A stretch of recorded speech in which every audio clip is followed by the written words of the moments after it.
Hello,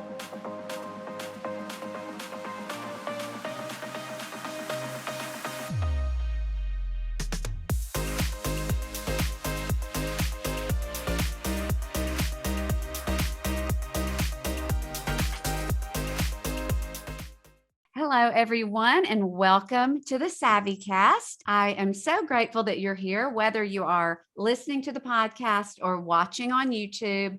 I am supremely grateful that you're tuning in. Today, I have got two special guests, and we are going to talk about a topic that is probably going to be of great interest because this has probably affected many people who are listening or watching.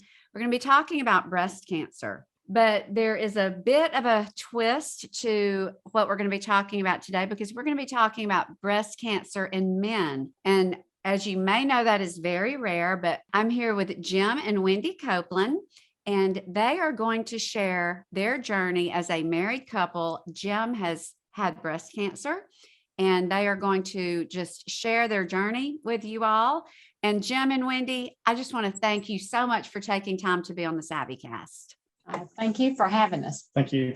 Okay, well, I just want to start by letting everyone know who you are in relation to me. Your daughter, Finley, a student at Sanford, is a very, very important part of Family Savvy. She is like my right hand, and she manages my Instagram. She does so much for me. I love, love, love her. Y'all have raised a beautiful daughter inside and out.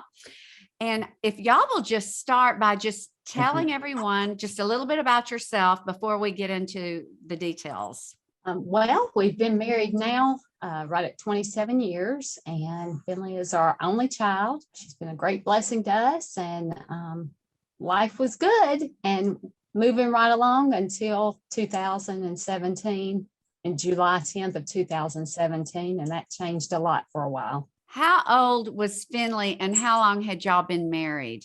We were just going to celebrate 23 years, and we renewed our vows 1 month before. And Finley was going into being a senior at high school. Okay, so life was great. Y'all were married, had renewed your vows. How wonderful is that? I love that. How did you discover that you had breast cancer? About a little over 2 years before I was diagnosed, I'd felt what felt like a little BB up under my right side of my chest.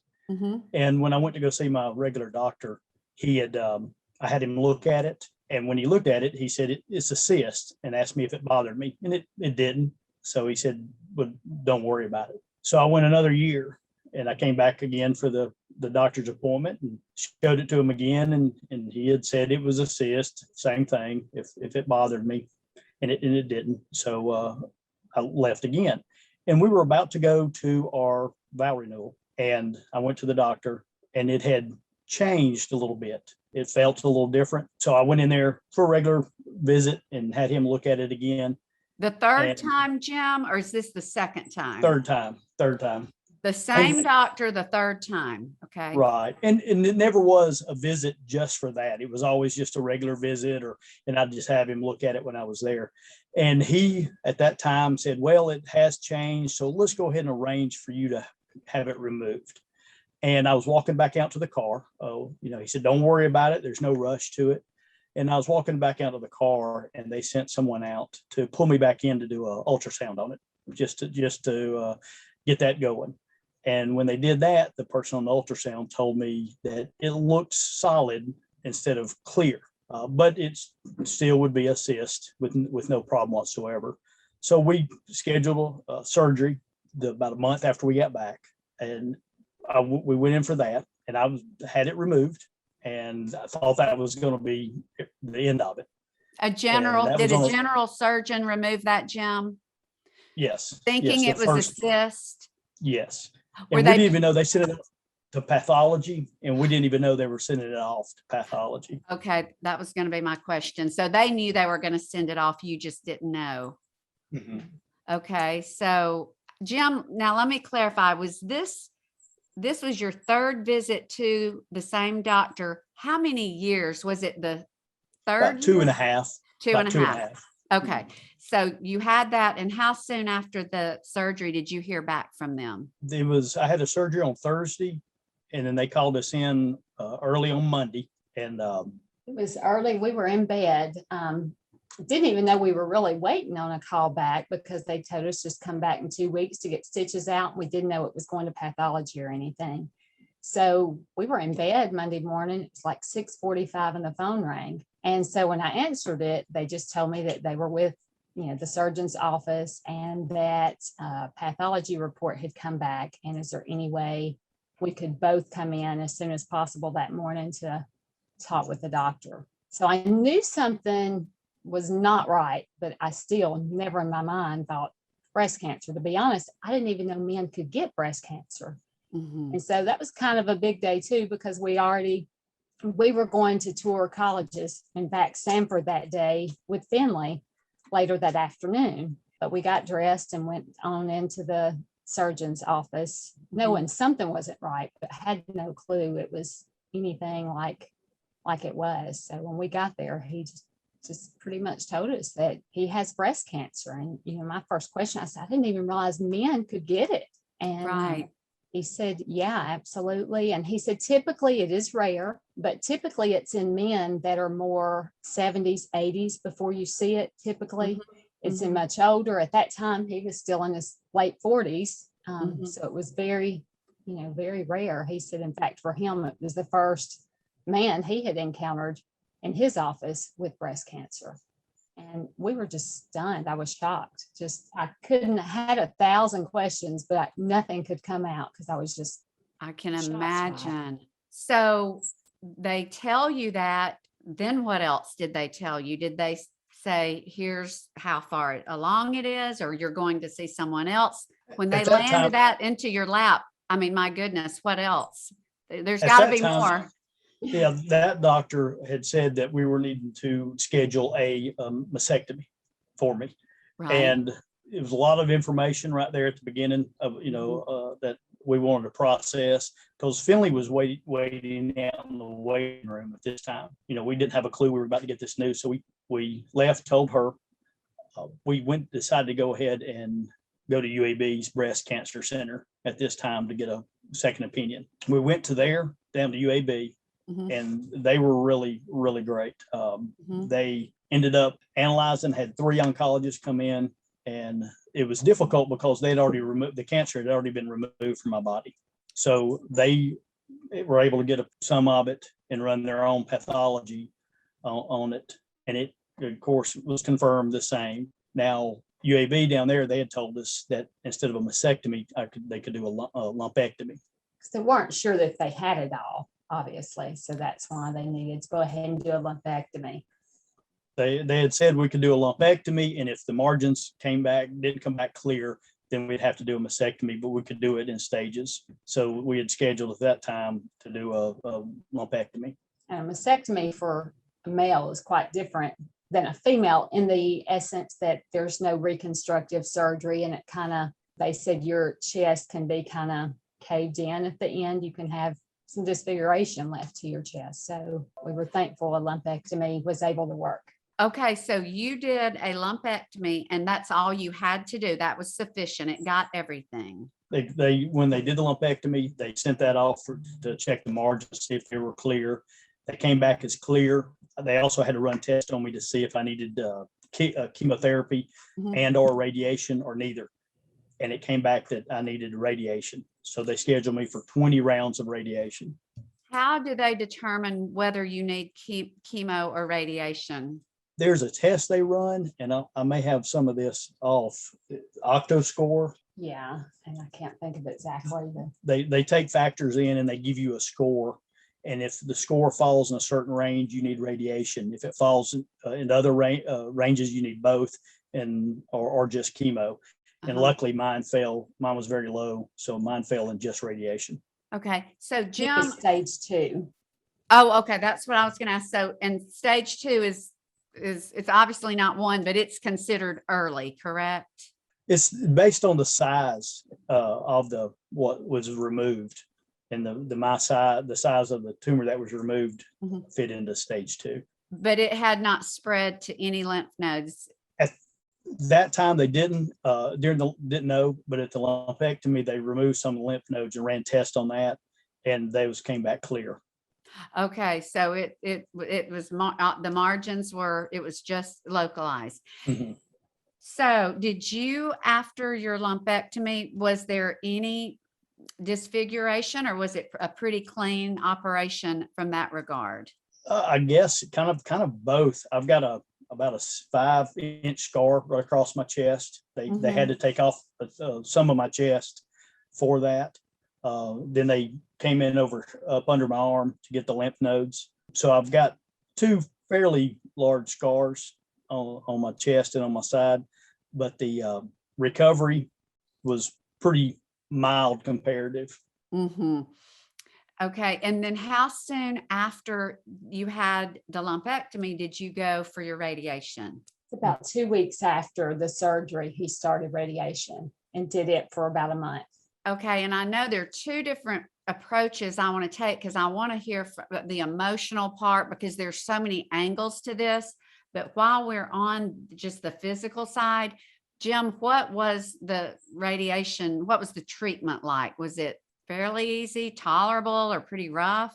On what I experienced, it was very short, because when I got taken back to the room, it was about 5 minutes is what I would have. They would shoot the radiation kind of diagonally through my chest and then spin it around and hit it again. And like I said, it was very, very quick. The side effects that I had is, after a couple of weeks, they said you would get very tired, and they were correct. It would hit you like a ton of bricks, that you were just beat when you haven't done anything. The other is they told me I've got lung damage over on my right lung because they had to shoot the radiation through it. They told me I would never notice it, since our lung capacity, we don't use as much as we have. Now, of course, that was before the COVID. So that's why I've been high risk on that, because I do have some type of lung damage on my right side. Other than that, the radiation treatment, It's really made you tired a lot, and his skin in that area would be really almost like a sunburn at times while he was going through it. But no nausea, no. the nausea is really with would be chemo. The chemo. So that's so that's luckily I didn't have that. Right. So while all of this was going on, were you able to work? Did life go on pretty normally otherwise?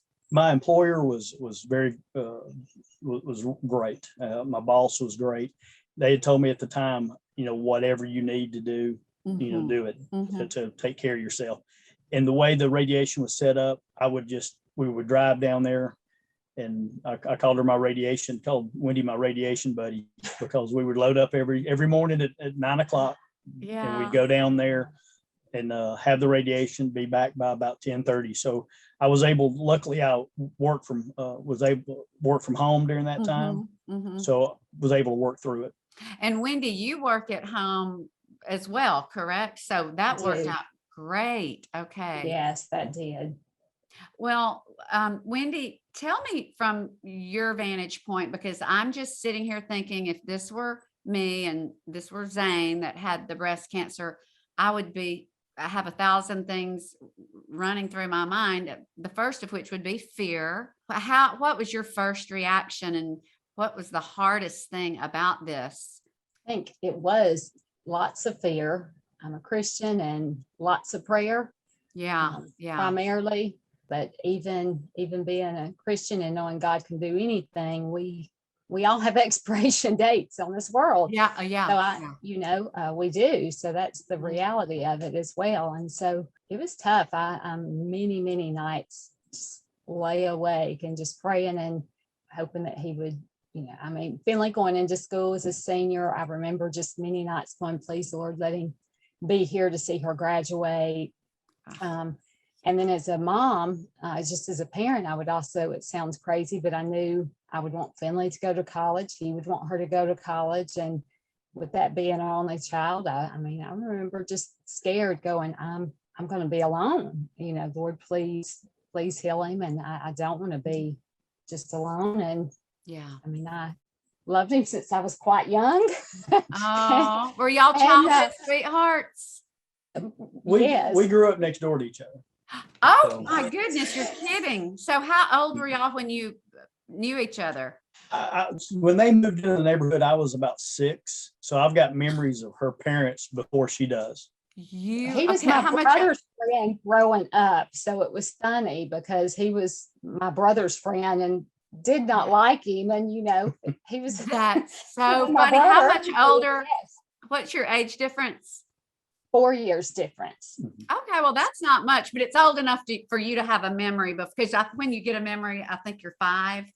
So, oh my goodness, that's so neat. Well, so Wendy, did you feel like you had to grieve either alone or go to someone else? I know you didn't want to go to Finley because you're her mom, but because he was the one who was sick, or did you feel like you couldn't go to him to grieve or to cry? A lot. I did. A lot of times you felt like you had to be the strong one. We're going to get up and we're going to go to radiation today, and things are going to be as normal as can be and do what I need to do for Finley at that time. Obviously, going into senior year, she had a lot going on, and I wanted things to be as normal as possible. But, and then I also at the same time, speaking of not reaching out to family and people maybe as much, he was diagnosed on Monday, and then I got a call Wednesday morning the same week, and my sister was diagnosed with breast cancer. So my parents and my family were just overwhelmed with worry and all. So that was another thing that it was harder for me to necessarily call maybe my mom or my sister, because in the 2 days after I found out with him, my older sister was diagnosed with breast cancer. So it was just a lot going on in our family at that time as well. So a lot, God, I turned to more than anything. I will say that. Most of my talks were with God during that time. So. Oh my goodness. And may I ask, was your sister, was she okay? She is in remission. She is doing good. Her journey was longer in some ways. She had a mastectomy, and she ended up having to have multiple surgeries, and she did have some in her lymph nodes, but she didn't have to do chemo or radiation. So it's just kind of odd how different treatments, and sometimes it seems like there's no rhyme or reason. I know there is, but it took her a long time, but thankfully she is doing good. Well, so you of course turned to God, and Jim, what was your overwhelming thought, especially it being so rare? What was going through your mind? I didn't want to worry Wendy and Finley, so I internalized it a lot, and that's a good thing and it's a bad thing that I'm able to do. But I talk to God a lot. A lot of times when I would talk to him, I would say, I don't want to die. I don't want to die.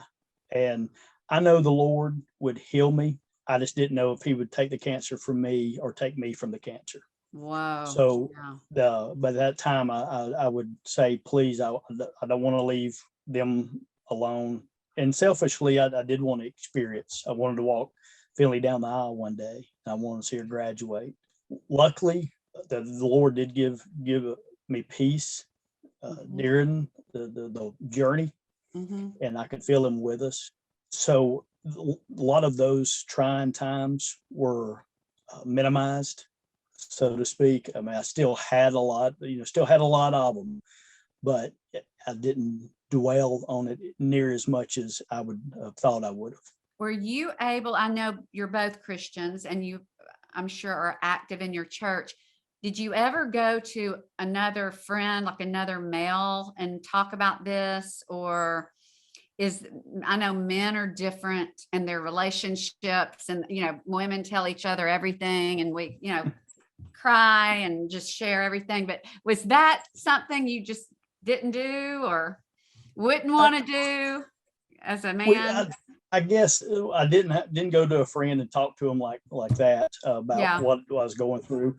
We talked to some friends where I said that, hey, if something happened to me, to make sure could they make sure to watch out for over Finley and Wendy. But as a guys getting together and us covering, going through that journey, I really didn't do that with anyone. Yeah. Yeah. How did Finley handle it? She was just a trooper. She really was. She was busy. She had a lot going on her senior year, and she competed in the Distinguished Young Women during that time. And within just a handful of days after we found out, she competed. And I think it did her good because she stayed so busy. She had like 10 and 12-hour days practicing. And we just told her to continue on, and we tried to make home and everything as normal as it could be, to try to just stick with the same routines the best we could, and all. And she did good. I know inwardly, I'm sure she held a lot in because, she didn't want to vent so much to us about it. And then she knew not only were we experiencing it with him, but in the meanwhile, I know my sister was having her struggle. So it was just, it's just a tough time, but she really, really outwardly was a trooper. I'm sure inside she had to be scared. Right. Now, let's see, you're how far from the 5-year mark, Jim? 4 years. You're 4 years. Okay. So in a year, am I correct that in a year, if all is well, you're cancer free? Is that how they declared me cancer free right after basically the radiation? And they, for people that don't know, at the end of when they declare you cancer free, a lot of places have a bell to ring. Yes. And that was one of the great days, is being able to ring that bell. Now, since that day, they've got me on medication for at least 5 years. And there's still challenges with that medication. There's side effects that will affect you, that affects me a lot when I first started taking it. And they say they tell you your body will either get used to it or it won't. And luckily, some of the side effects they've gone away, but hopefully next year, October of 2022, I'll be done with that medication. So basically, some people have to go 5 years before they are declared cancer free, but you were declared cancer free, but you just had to maintain with some medication. Medication is to keep it at bay. Okay. It blocks the hormones, and it's to help to keep, it coming back. Jim, did they ever, because I'm sure because of the rare nature of this and UAB being a teaching hospital, did they ask if they could do research or any kind, if you could be involved in any sort of help to them to determine certain things? I've never had gotten that. Now, I did talk to the head of the breast cancer center one time, talking about how rare it is. And he had said that the previous year, 2016, they had seen more men than they ever had. And I said, how many? And he said 8. So the year before, they had seen just 8 men with breast cancer. And I told Wendy when he said that, I said they probably diagnosed 8 women on the first day of the year by lunch. Yeah, that's right. Well, have they ever given you any idea why, what they think caused it? And I went through some tests. They had us go through some hereditary tests, so I'll also have Finley, for treatment for Finley later to keep an eye on things. Genetics. So when I answered all that, I realized I did have a lot of family that had cancer. Now, really? very, very few had died from cancer. But when that came back, it came back that my cancer was not hereditary, not genetics. So I'm just we joke and I call myself, I'm the unicorn. Oh my goodness. Yeah. No. I'm the unicorn is because, I'm get it like that. It's not hereditary. I just got it. Well, I can tell that you all are just profoundly spiritual and deep. And what is your greatest blessing, because I'm sure y'all have found a blessing in this? What's the best thing that's happened from this?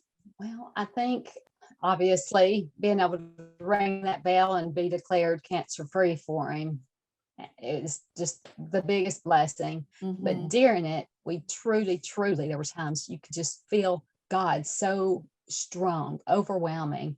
Not that I knew God was going to heal him, but that I just knew God was with me, that whatever came, we were going to be okay. And we saw people, our church, our pastor was absolutely wonderful during this time. Our church was wonderful, friends, family, but just even strangers.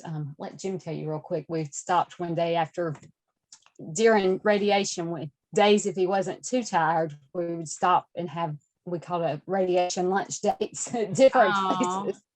We got out on UAB and we went down to Big Spoon Creamery, and we went in there, and there was a young gentleman working behind the counter, and he's just making chit chat with us. And he said, asked us what we were doing down there. And I said that we were down at the UAB Center for cancer treatment for radiation. And we discussed just a couple more details, and we got our ice cream and went to the side.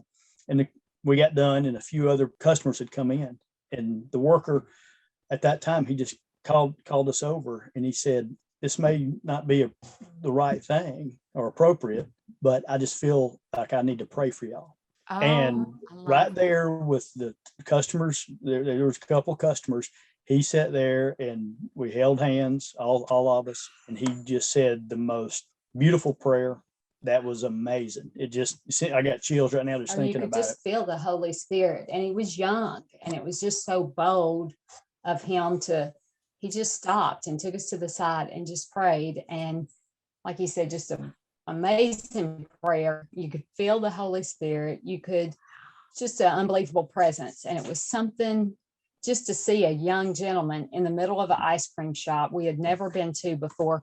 And the other customers were waiting in line behind, and he just prayed with us. And it was unlike anything I'd just ever experienced. It was wonderful. Oh my goodness, that's amazing. And that is, I guess, what that says to me is whether it's saying a prayer or just giving a hug, but acknowledging, even you don't have to have a close relationship, but reaching out to someone to express love or prayers or care. My goodness, who would reject that? That's a beautiful, that just made me tear up. That's the sweetest thing. That's very powerful. So we saw blessings in so many ways, and they came through small things and big things, whether it be a card, a call. We were showered with support. We really were. And luckily, talking about how it affected Wendy and Finley during this, luckily, and I know so many people have it so much worse, is I never got physically sick or felt really bad. So acting normal, having everything normal was a lot easier. So to me, that was a huge blessing where we could at times get our mind off of it, and it wasn't just right in our face. And you see blessings when we would be down having radiation. You would see parents bringing their little 3-4-year-old children in, pulled in a wagon, so sick, crying or too weak to even cry. And you would just look at that, and even though we were in a uncertain time and a scary time, you just looked at that and you knew there's always somebody worse off. And I think that made me feel blessed that perspective, even though we had it bad, there is somebody, it can always be worse. And it would just break your heart to see what that parent's going through with their children. So that was tough. And to look back, with what I was diagnosed with, the people die from it. That's enough for it kills a lot of people. And our road was rough, but luckily that was not what the case was. Well, I want to ask y'all, you've been so kind to give me this much time, and I want to ask y'all two more things. What would you say, and y'all may have different answers, I want to know what you would tell me to do if this were someone in my world, someone in my circle, and it doesn't have to be that the male, but if they get a diagnosis that's uncertain and that's scary, what's the best way to respond? Because sometimes people just don't want to talk about it. Sometimes people don't really know how to help and be there. What would y'all say to someone who just wants to do the right thing? It was very good with us of just knowing that people were there. Is not necessarily calling up and talking about it, but just normal conversation to let them know, and then ending it with, hey, is there anything I can do for you? Things like that just meant a lot. There are so many times where people would do simple things like she had said earlier, get a card in the mail, anything like that. And it does lift your spirits. It does let you know that there are people that are there, that you're on their minds, and that it really, really lifts you up during that.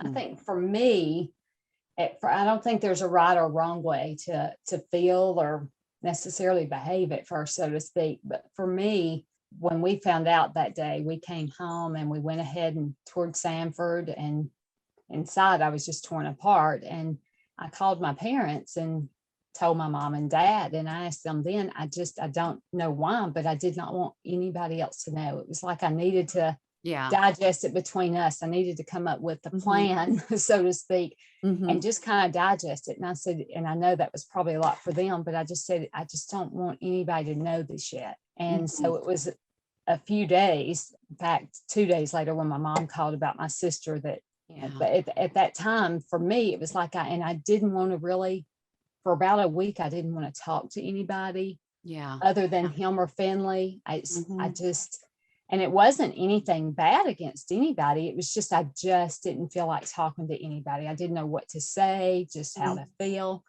And then after about a week, then I would speak to people and it helped me. But it's like at first, I just needed time to digest it, to realize what was going on. And even after that, sometimes I just would not feel like talking about it or to people. But it was always good when you did get a card, or even just somebody telling you, oh, I'll pray for you. And I tell him that a lot of times I think people, me and in general, we throw around, oh, I'll pray for you. I'll pray for you.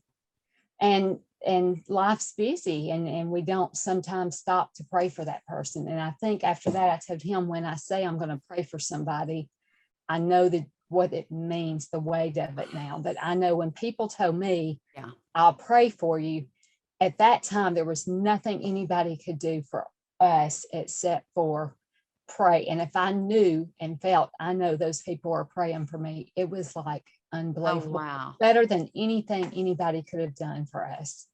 And since then, I always feel the weight of when I tell somebody, because like I said, we toss it around sometimes. Oh, I'll be praying for you. And you have the good intentions and life gets busy. But after that, it made me really go, don't tell somebody you're going to pray for them unless you do. So now I'm more intentional. Oh my goodness. That's so powerful. Well, I want to just end by asking this, because I know I'm not sure when this will exactly come out, but we're nearing October, and that is Breast Cancer Awareness Month. Males, females, whoever happens to be listening or watching, Jim, what do you really want to say to everyone watching or listening that you feel like, ooh, I wish I could shout this from the rooftop? Because it did take a while for your medical practitioner. I'm not blaming, but what would you say to everyone? It's funny you mentioned that, because some people will ask me, said, he didn't ever catch it. And when you look at the statistics, there's no way he would have been able to catch it like that. It's so against the odds of it being that. So him saying it was a cyst, 99% of the time, that's exactly what it is, if not more. But I'd like to, men do get it. Men do have this. Ladies, get your mammograms. That's what I say. Really do. I mean, we sometimes put those off. You can't say enough about having them done. And this, I don't know if this is really on that realm, but we've mentioned it throughout this, is that the Lord carried us through this. I cannot imagine facing and going through this without the Lord. So what I want to get everybody out there is, find the Lord. If you don't know the Lord, find the Lord, because it is so, so vital, and he can carry you so much through everything. And that's one of the things that we confronted is this is most of the days everybody looks and goes, here's what I'm doing. I can control my life. At times like these, you realize you have no control. Mm-hmm. And for him to be there and carry us through that and us feel his presence, I just would like to tell everybody, please search the Lord. He's there, and he's there for you. Oh, thank you for that. I love that. And just on that note, I know just in the darkest times of our lives, if we do know the Lord, it's during those times that he gives us the peace that passes understanding. And we never can experience that in the light moments because we don't really need that peace. But when we need it, it's like y'all were talking about, it's indescribable and it's supernatural. And in the midst of whatever is grieving you, you still feel that he's there. It's indescribable. But well, wow, y'all, I'm so grateful that you shared this. Y'all are just delightful people. And now I see why you have the daughter that you do. Now I see exactly why Finley is who she is. But well, Jim, thank you for sharing such a personal part of your life. And Wendy, thank you for sharing from the spouse's perspective. I know that both of you have shared something that's going to specifically touch someone in some way, because you each have a different perspective. And I just thank you so much for sharing this today. I'm very grateful. Well, thank you for having us on. Thank you. Okay. Well, y'all have a wonderful night. And again, thanks to everyone listening. And I hope you all have a great rest of your night.